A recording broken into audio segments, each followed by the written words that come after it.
और आगे बढ़ते हुए जो बड़ी खबर इस वक्त की है वो लखनऊ से है, जहां पर जीएसटी काउंसिल की बैठक शुरू हो चुकी है और इसी बैठक में फैसला होगा जीएसटी के दायरे में पेट्रोल डीजल आए या फिर नहीं।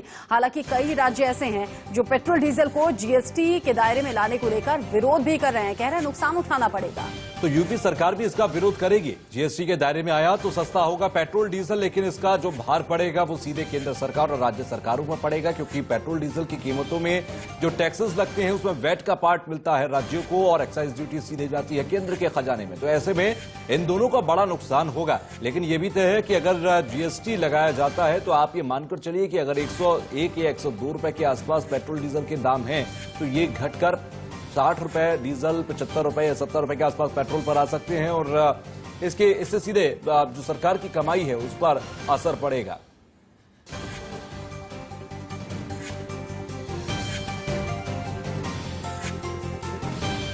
तो लखनऊ में जीएसटी काउंसिल की यह बैठक है जो कि अब लगभग शुरू हो चुकी है। पहले आपको हम 4 तस्वीरों से देश के महानगरों में पेट्रोल और के रेट दिखाते हैं, जिससे आपको अंदाजा ये हो जाए कि तेल के दामों के नाम पर आपकी जेब कितनी कटती है। दिल्ली की सबसे पहले बात करेंगे, देश की राजधानी, जहां पेट्रोल 101 रुपए 19 पैसे प्रति लीटर है। तो वहीं मुंबई में पेट्रोल 107 रुपए 26 पैसे प्रति लीटर बिक रहा है।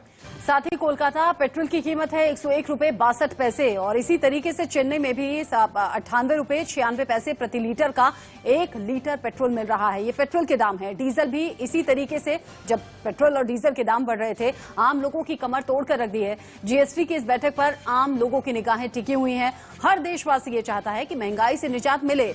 डायरेक्टली इनडायरेक्टली पेट्रोल डीजल के दाम से आपके जरूरत के हर सामान के दाम प्रभावित होते हैं। ऐसे में अगर जीएसटी के दायरे में पेट्रोल और डीजल को लाया जाता है तो अगर जीएसटी मैक्सिमम भी लगाई जाए तो भी आज के मौजूदा रेट से 25 से 26 रुपए कम आपको पेट्रोल डीजल मिलेगा। इस बड़ी राहत की उम्मीद देश का हर नागरिक कर रहा है, लेकिन इस उम्मीद से इतर जो राज्य सरकारें हैं वो अपना तर्क दे रही हैं, कह रही हैं कि अगर जीएसटी के दायरे में आया तो फिर एक भारी नुकसान राज्य सरकारों को झेलना पड़ेगा। इसी तरीके का एक्सक्यूज केंद्र सरकार भी दे सकती है। हालांकि जीएसटी की मीटिंग में, जब मीटिंग हो रही है जीएसटी को लेकर, तो इस खबर पर भी निगाहें बनी हुई हैं। आसपास 4 तस्वीरें आप देख रहे हैं।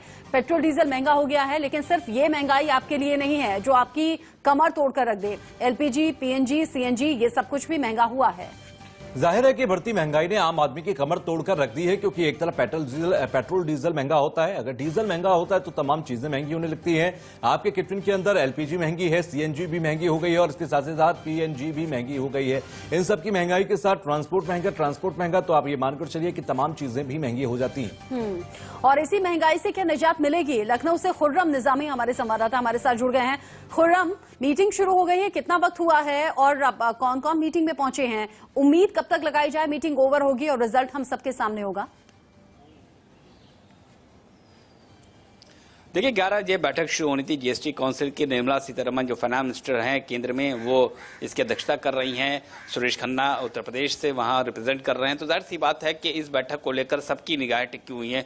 2 वजह। सबसे बड़ी वजह है कि जो तेल और डीजल की, पेट्रोल डीजल की बढ़ती कीमतें लगातार हैं, क्या पेट्रोल प्रोडक्ट्स हैं, क्या वो जीएसटी दायरे में आएंगे, ये एक एजेंडा में। और यही वजह है कि पूरे देशवासियों की निगाह जीएसटी काउंसिल पर लगी हुई है कि इस बैठक का नतीजा क्या निकलता है। जोमेटो, स्विगी को भी जीएसटी के दायरे में लाने की बात कही जा रही है, लेकिन सबका जो मेन कंसर्न है वो यही है कि क्या डीजल और पेट्रोल के दाम क्या जीएसटी में आएंगे।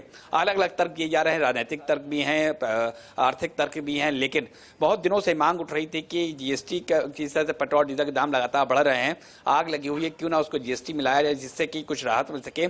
लेकिन जो अपोजिशन है वो यही कह रहा है कि आप जीएसटी में अगर लाते हैं तो जो एक बड़ा कमाई का साधन होता है, कमाई का जरिया होता है प्रदेश सरकार का, पेट्रोल डीजल दाम बढ़ाने से, क्या टैक्सेस लगाने से, क्या वो उस पर फर्क पड़ेगा कि नहीं पड़ेगा? क्योंकि जीएसटी की जो उनकी अपनी जो उनका अपना शेयर होता है स्टेट गवर्नमेंट्स का, वो उनको मिल जाए, ये बड़ी बात है।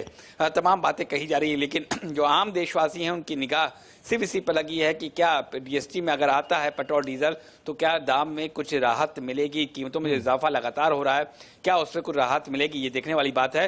उम्मीद की जा रही है कि जल्द ही ये बैठक, काउंसिल की बैठक खत्म होगी, उसके बाद जो निर्णय लिया जाएगा वो हम लोग के सामने आएगा। उसके बाद क्या फर्क पड़ता है? पहली बात, क्या जीएसटी में शामिल होगा? अगर होगा तो खुर्रम, अगर राज्यों का रुख देखा जाए, क्योंकि लगातार इससे पहले भी, ये कोई पहली मर्तबा नहीं, जब से जीएसटी लागू किया गया तब से इस बात की कोशिश की जाती रही कि पेट्रोल प्रोडक्ट्स और लिकर प्रोडक्ट्स को इसमें शामिल किया जाए जीएसटी के अंदर। लेकिन सबसे बड़ी बात यह थी कि अगर इसे ऐसा करेंगे तो सबसे ज्यादा नुकसान राज्यों को होगा, हालांकि केंद्र सरकार को भी होगा एक्साइज के तौर पर। लेकिन फिलहाल कौन कौन से राज्य ऐसे हैं जो साफ तौर पर मना कर रहे हैं कि हम राजी नहीं है इस जीएसटी में शामिल करने के लिए?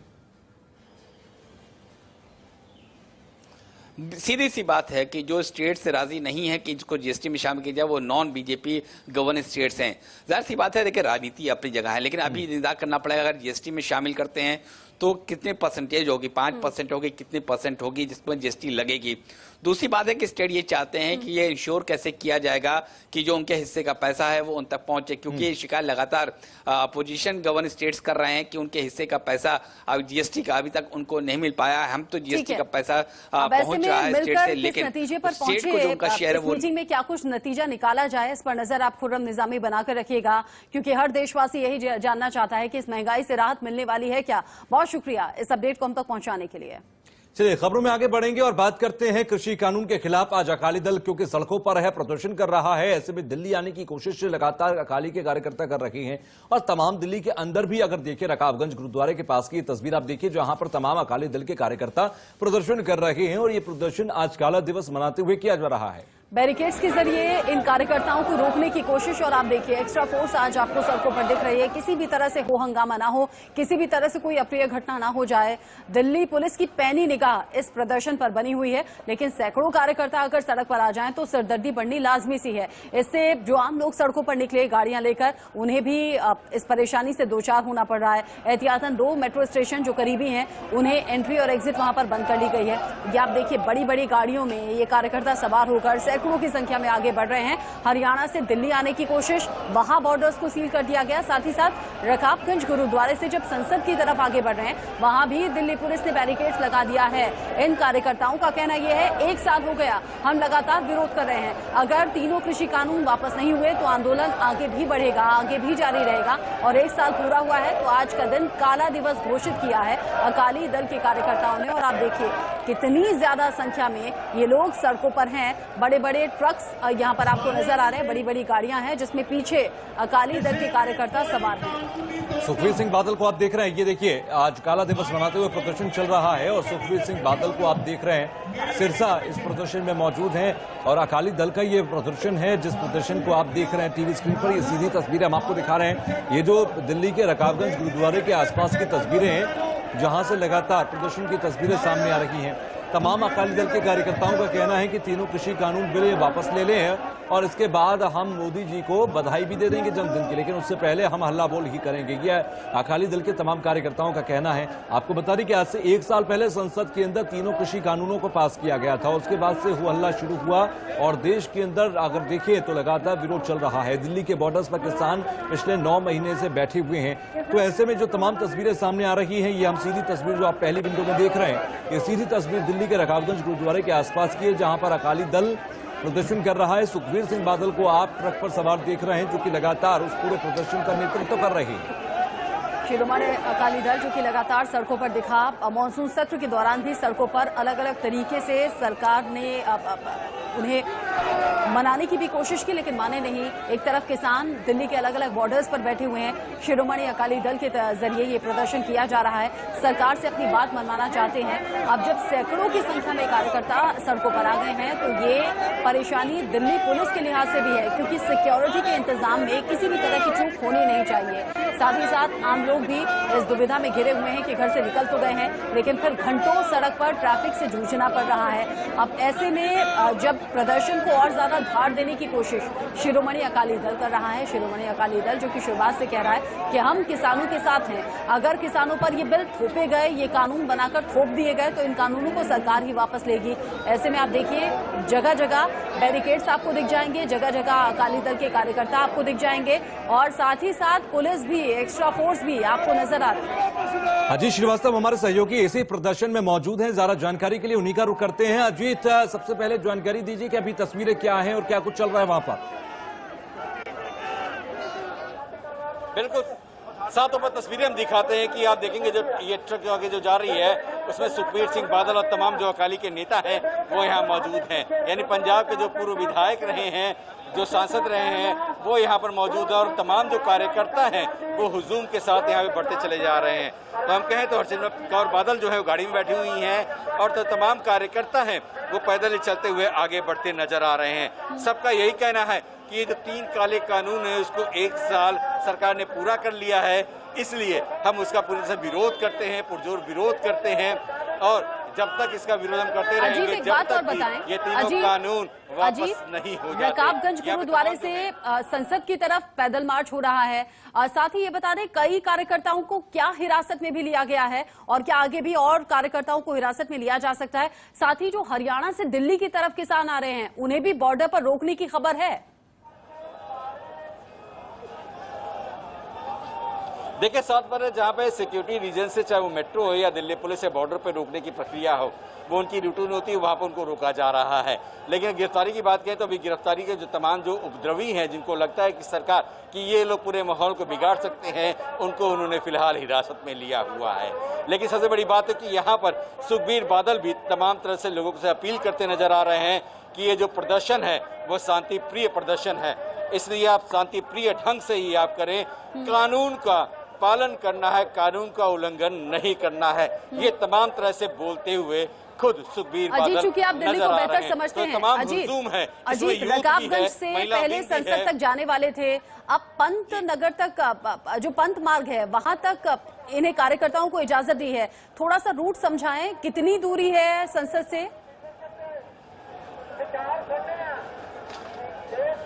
देखिए, सात ऊपर है कि हम कहें गुरुद्वारा जो है, गुरुद्वारे के पीछे गेट से ही संसद है, लेकिन यहाँ वीआईपी एंट्री होती है जहाँ पे कैबिनेट मिनिस्टर और तमाम जो सांसद हैं जो प्रोटोकॉल में होते हैं उनका जाना होता है। लेकिन हम बात करें तभी गुरुद्वारा रकाबगंज होते हुए ये सीधे पार्लियामेंट की जाएंगे तो महज 500 से 700 तक की मीटर की दूरी होती है। और फिलहाल अभी हम कहें तो गुरुद्वारे से गोल चक्कर पार करते हुए गुरुद्वारे रकाबगंज रोड से ये हुजूम आगे बढ़ता हुआ नजर आ रहा है। तो साथ में दिखाएंगे हम कि ये गुरुद्वारा रकाबगंज का ये साइन बोर्ड है, इसी बोर्ड से ही आगे हम कहेंगे तो सीधे आगे बढ़ता हुआ पार्लियामेंट के लिए राइट में टर्न करते हुए नजर आते हैं। अजीत, अच्छा एक चीज और बताइए आपने, क्योंकि जिस तरह से परमिशन दी गई पंत मार्ग तक जाने की और इनकी जिद है कि संसद तक ये लोग मार्च करेंगे, अभी क्योंकि संसद तक अगर जाने नहीं दिया जाएगा वहां पर बैरिकेड होगा क्योंकि परमिशन भी नहीं है और वैसे भी इनको अलाउ नहीं किया जाएगा, तो क्या वहां पर संघर्ष की तस्वीर दिखाई दे सकती है? इन लोगों की जिद है या फिर ये प्रशासन से कोऑपरेट करते हुए जितनी इजाजत होगी उतना प्रदर्शन करके वापस आएंगे? देखिए, सातों पर है कि यहाँ पे जो लोग हैं वो कुछ तो अग्रेशन मूड में हैं और कुछ जो शांति प्रिय ढंग से बात कर रहे हैं। लेकिन जो अग्रेशन मूड में है वो सातों पर कह रहे हैं कि लोहे की दीवार तक लगवा दोगे तो भी हम इसे उखाड़ फेंकेंगे। लेकिन वहाँ शांति प्रिय ढंग से बात करें हम तो तमाम जो नेता हैं अपील करते आ रहे हैं कि शांति प्रिय ढंग से ही हम प्रदर्शन करेंगे। महिला मोर्चा शांति प्रिय ढंग से कह रही है, लेकिन यहाँ पर जो सोर्सेज बता रहे हैं कि अगर इनको पार्लियामेंट तक नहीं होता है तो ये पूरा हुजूम जंतर मंतर तक कूच करेगा। यानी हम कहें तो यहाँ से हो सकता है कि ये सभी लोग जंतर मंतर के सुरक्षित रखने में कामयाब हो जाएंगे। माँ, इस तरह से मैंने कभी सोचा भी नहीं था। मैं वादा करती हूँ मॉम, आज के बाद मास्क पहनकर ही बाहर निकलूंगी। माँ, कैसी लग रही हूँ मैं? एक समझदार बेटी जैसी।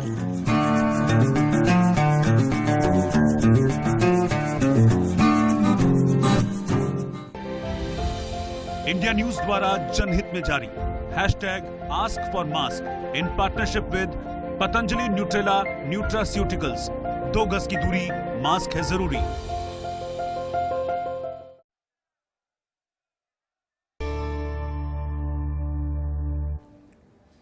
और ब्रेक के बाद आगे बढ़ते हुए खबर बाढ़ बारिश से जुड़ी हुई। लगातार बारिश की वजह से यूपी के अलग अलग हिस्सों में लोगों की परेशानियां बढ़ गई हैं और ये परेशानियां कैसे बढ़ी हैं, कुछ तस्वीरें आपके टीवी स्क्रीन पर हम दिखाएंगे जिन्हें देखकर आप समझ पाएंगे कि लोग अब इस बारिश से दहशत में हैं, डरे हुए हैं। लखनऊ, वाराणसी, ये तस्वीरें आप समझें और आप लोगों को डर इस बात का है कि अगर घर में रहेंगे, लगातार बारिश होगी, नींव कमजोर होगी, घर ढह सकता है और अगर घर से बाहर निकले तो सड़क कहीं भी धंस जाएगी और कहीं भी उनके जीवन को खतरा हो सकता है, उनकी जिंदगी को खतरा हो सकता है। तो उत्तर प्रदेश की जो आप 4 तस्वीरें हमारे अगल बगल देख रहे हैं, इसमें लखनऊ की, बाराबंकी की, फतेहपुर की, वाराणसी की वो तस्वीरें हैं जो कि इस हालात को बयां करती हैं। ये कुदरत के कहर की वो तस्वीरें हैं जो लगातार आसमान से बरस रही है और बारिश बनकर ये लगातार लोगों के मुश्किलों को बढ़ा रही है, क्योंकि अभी भी अगर देखें तो मौसम विभाग के अलर्ट के मुताबिक आने वाले दिन भी भारी बारिश जारी रहेगी। अब लखनऊ में बारिश के बाद हालात किस तरीके से बद से बदतर हो गए हैं, तस्वीरें आप देखिए, अंदाजा आप लगा सकते हैं। मंत्री जय प्रताप जैकी के घर में भी पानी घुस आया। मतलब खास हो या फिर आम हो, बारिश से कोई भी अछूता नहीं है। और इन 8 तस्वीरों के जरिए आप समझ पाएंगे कि इस बारिश ने मुसीबत बढ़ा दी है और उसी का नतीजा है कि यूपी सरकार ने 2 दिन स्कूल और कॉलेज बंद करने के निर्देश दिए हैं। अगर आरटीओ ऑफिस में पानी भर जाए, अगर खास लोगों के घरों में पानी घुस जाए, तो आप समझिए कि आम लोगों की स्थिति क्या होगी। और ये जो तीसरी तस्वीर आपके टीवी स्क्रीन पर, एक आम इंसान जो लाचार मजबूर पैदल अपने रास्ते पर चल रहा है, अचानक से गड्ढा आता है जिसमें गिर जाता है, क्योंकि पानी इतना भरा हुआ है आपको अंदाजा होगा नहीं कहां सड़क है, पांव रखें, और कहां गड्ढा है जिसमें आप समा भी सकते हैं। तो लगातार ये 8 तस्वीरों से आप अंदाजा लगा सकते हैं कि सिर्फ एक आम आदमी ही नहीं बल्कि तमाम वो लोग भी है जो इन तमाम तस्वीरों के लिए कहीं ना कहीं किसी न किसी रूप में जिम्मेदार होते हैं, या तो सरकार का पार्ट होते हुए या फिर विपक्ष का पार्ट होते हुए या फिर पहले उनकी सरकार रही हो, वो भी इस कुदरत के कहर से बच नहीं पा रहे। जिस तरीके से भारी बारिश हुई है, लोगों की सरदर्दी बढ़ गई है। लखनऊ में भारी बारिश ने सिस्टम की पोल खोल कर रख दी है। लखनऊ की कई सड़कें ऐसी हैं जो पूरी तरीके से जलमग्न हैं। इंडिया न्यूज संवाददाता खुर्रम निजामी की रिपोर्ट आप देखिए। अगर आप देखिए तो ये रास्ता सिविल हॉस्पिटल की तरफ जाता है और दूसरी तरफ जाएंगे तो 5 कालिदास मार्ग पड़ेगा, यानी कि मुख्यमंत्री का ऑफिस रेजिडेंस। आप देख सकते हैं हालत, जो भी गाड़ी जा रही है वो तकरीबन जलमग्न हो जा रही है। यही वजह है कि बहुत सी गाड़ियां, बहुत से चालक उधर उस जलमग्न स्थिति में जाने से चूक रही है। देख सकते हैं कि यह हालत है, यहाँ पर आप जरा सा चूके और पानी में डूबे। आप देख सकते हैं कि ये जो बारिश लगातार हो रही है, ये नज़ारा कोई आज का नज़ारा नहीं है। ये नज़ारा हर वक्त मिलता है जब जब तेज बारिश होती है। गाड़ियां निकालना बेहद मुश्किल का काम है। जो ऊंची गाड़ियां वो तो निकल जा रही हैं, लेकिन जो मैक्सिमम गाड़ी हैं वो वापस आ जा रही हैं। यानी कि जो हालात हैं उत्तर प्रदेश के लखनऊ के, वो आप देख सकते हैं। और इसके लिए किसी भी लफ्ज कम पड़ जाएंगे इसके बारे में व्याख्यान करने में। आप देख सकते हैं कि जो गाड़ियां हैं, जो ऊंची गाड़ी वो तो निकल जा रही है, लेकिन जो 2 पहिया है, साइकिल है या जो छोटी गाड़ियां हैं वो निकलने में बहुत मुश्किल हो रही है। आप देखिए, ये नज़ारा अगर लखनऊ का है तो फिर उत्तर प्रदेश के बाकी जहां नज़ारा क्या होगा, आपसे अंदाजा खुद लगा सकते हैं। और आलम यह है कि इस रास्ते से निकलना एक बेहद मुश्किल भरा काम है किसी भी वाहन चालक के लिए। आप देख सकते हैं कि गाड़ी जो सामने आ रही है किस मुश्किलात से निकल पा रही है। ये बताता है कि जो जल निकासी प्रबंधन है उत्तर प्रदेश की राजधानी लखनऊ का, वो किस स्तर का है कि जब मूसलाधार बारिश हो जाए तो पानी इसी तरीके से सड़क पर आ जाता है और ये छोटी मोटी नदी में तब्दील हो गया। आप देख सकते हैं ये गाड़ी किस तरीके से निकालने में कामयाब हुए। तो ये बताता है कि जिस तरीके के हालात हैं उस पर ध्यान देने की बहुत ज़्यादा ज़रूरत है, क्योंकि अगर ये वीआईपी इलाके में हम खड़े हैं, यहीं पास में थोड़ा आगे निकलिएगा तो आपको राजभवन मिल जाएगा, तो उधर उल्टा जाइएगा तो आपको 5 कालिदास मिल जाएगा।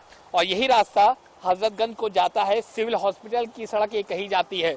तो जहाँ पर वीआईपी इलाका है, अगर वहाँ का ये आलम है तो फिर लखनऊ की बाकी जगहों का क्या आलम होगा, आप अंदाजा खुद लगा सकते हैं। वीडियो जर्नलिस्ट हरिओम के साथ खुर्रम निजामी, इंडिया न्यूज, लखनऊ।